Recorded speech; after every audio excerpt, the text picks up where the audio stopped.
Alrighty, Mr. Green, last 30 minutes of the last day. Last animal, beautiful textbook shot, 260 yards. Tell us what happened.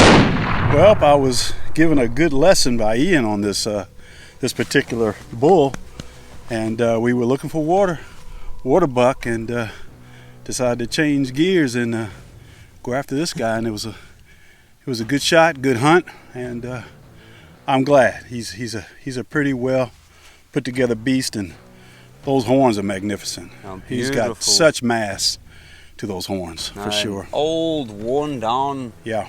side, so well done. Thank you. Thank you very much. Appreciate it. Good way to end off the safari. Yes, 10 days. Woo! You never know, maybe we'll see something on the way back. Yeah, and just keep looking at it. Through the 3 to 10. Leopold. Woo! Oh, goodness. But thanks a lot, guys. Appreciate everybody's help. Yeah, we had a lot of helpers out here today. Good safari. Doing a lot of searching and trying to find that Waterbuck. So I really appreciate everybody's effort, for sure. Yeah. Really appreciate it, guys. Really. Absolutely.